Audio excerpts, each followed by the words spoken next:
Hi! Thank you so much for clicking on the video, and I hope everyone is doing really well. Today I'm going to be talking about an eating disorder that up until just a few years ago didn't really have a name. I'm talking about orthorexia, which directly translated in meaning is a fixation on righteous eating. Orthorexia stems from an innocent place, like most eating disorders.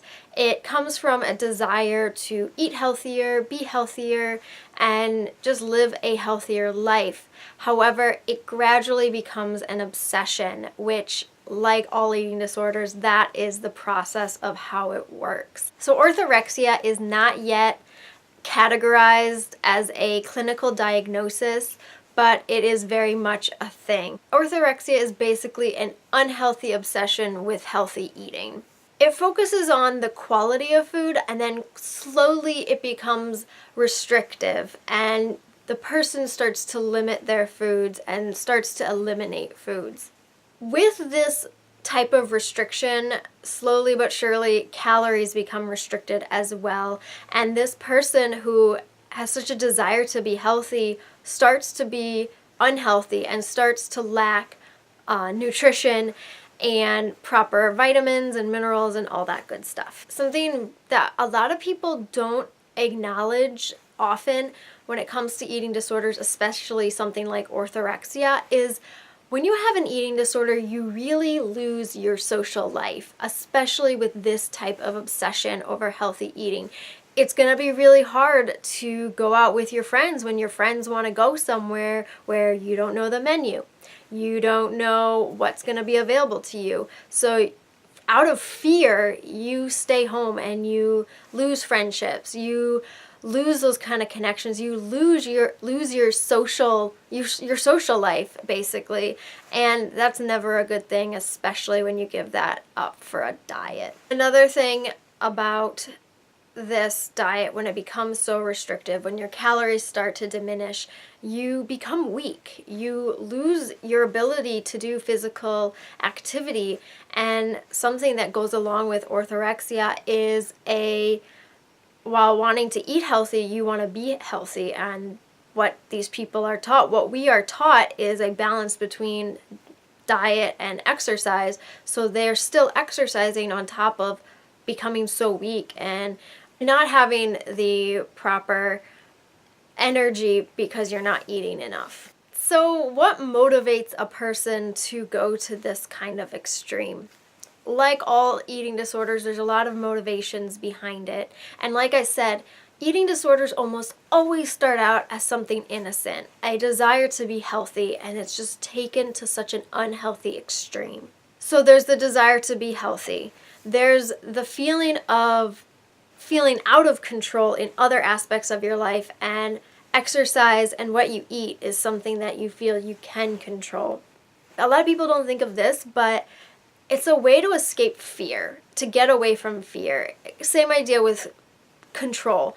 It's something that you can control. It's something that you can kind of almost confide in and have it be your own. And so it's a good place to shield yourself from things you're afraid of. Of course, there's always the wanting to be thin, wanting to fit society's totally irrational expectations of women, and also just wanting to be, sometimes people just want to be thin for themselves, and honestly, you're not going to look like a runway model if you're born with, the structure of someone who, I don't know, might have hips, like some of us. People just want to improve their self-esteem and feel good about themselves, and they think, I'm going to get healthy, I'm going to eat healthier, and this is going to make me feel good. Again, it's an innocent place that it starts. Some people use diet as a way to reach a higher plane of spirituality. They feel if they rid their body of toxins, they'll be on a more spiritual path. And some people use food as a way to basically create an identity for themselves. So I'm going to go over some behavioral changes that a person who might be suffering from orthorexia may exhibit. So these are going to be the physical things that you might notice yourself or someone else acting like. there's an obsession over the relationship between foods or a concern for healthy foods. So this leads me into the next behavioral change, which is increasing an avoidance of foods because of food allergies or medical issues. So basically, they use allergies that they probably don't actually have as a reason to not eat certain things. For example, a lot of people these days are claiming they have a gluten allergy or a gluten intolerance as an excuse to not eat wheat or things that contain gluten, when a very, very small percentage of Americans actually suffer from a real gluten allergy. People who are allergic to gluten or wheat or have celiac disease, it will kill them.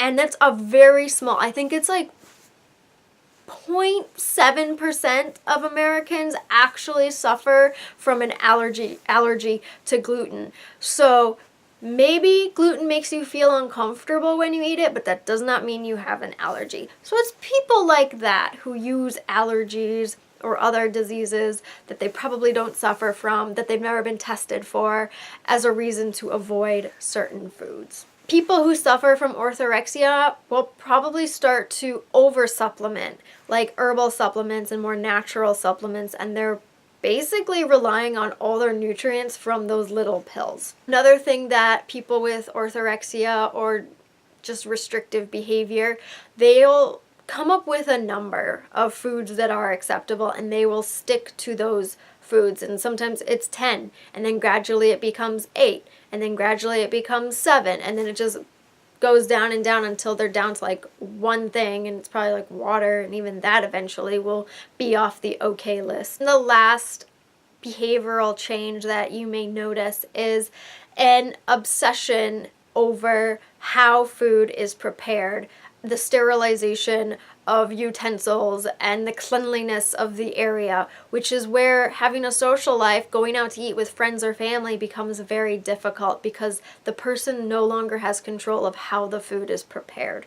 In addition to behavioral changes, there are also emotional changes. So of course, you can't observe an emotional change. So this is for people to reflect on themselves. And if they notice that they have these tendencies or these feelings, it might be a sign that you're suffering from some form of disordered eating or an eating disorder mentality, or possibly even orthorexia. The first one is huge. It's having feelings of guilt when you stray away from your restrictive diet.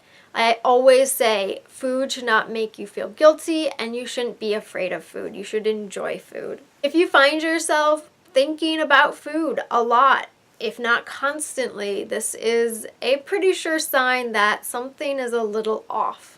So the next change, it can actually be a helpful tool for some people, but if it becomes more of an obsession than an aid to your life, then that's where it kind of crosses the line, and that's when you are regularly planning exactly, like meal for meal, exactly how much and what you're gonna be eating. When your self-esteem or your spirituality or just your own ability to feel good about yourself relies on what degree of healthy foods you're eating, that's an irrational thing. So that's another kind of emotional internal change that could happen to a person. In addition to that, when you start to judge other people for their food choices, and then you have that feeling of you're better than them or you are righteous in comparison to them based on just what they're eating, that is a big kind of like trigger in your mind of, okay, I need to reevaluate my priorities. So the next 3 changes kind of all go together, and it's basically the idea of you want to distance yourself from going out, distance yourself from being around other people, and not letting anybody else prepare the food that you're gonna eat. So again, this is how you lose friends. This is how you lose a connection with family members. This is how you lose your social life. And the last huge emotional change that could possibly, most likely, will happen to someone who suffers from an eating disorder is an increase in depression, mood swings, and anxiety. And if you have anxiety and it is like made even worse by food, that's a huge sign that you want to reach out to find like a therapist or an eating disorder specialist or just a doctor to be diagnosed. Get the help you need, because food shouldn't make you anxious. Food should not depress you. Food is something that we need and we have as a source of fuel, as a source of keeping us alive, and it shouldn't make us nervous to want to keep ourselves alive. So this is the first video I've done on a specific eating disorder, and I think in addition to talking about fad diets and how they can lead to eating disorders, it's important to talk about the eating disorder itself that you could possibly develop, and to understand the warning signs and what needs to be done to then battle that eating disorder before it gets out of hand.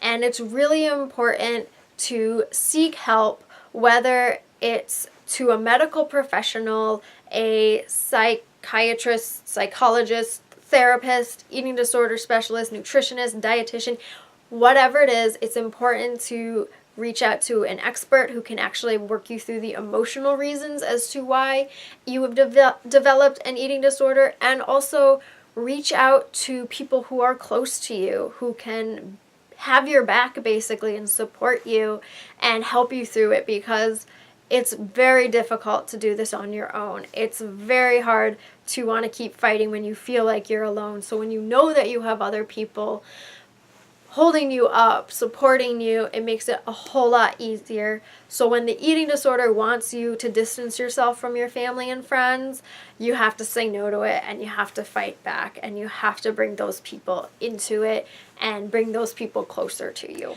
So that is orthorexia in a nutshell. I hope I helped. I hope I've informed you of something. If you learned something from this, please give this video a like, maybe subscribe. I'm here to educate, so hope you enjoyed, and I will definitely see you next time.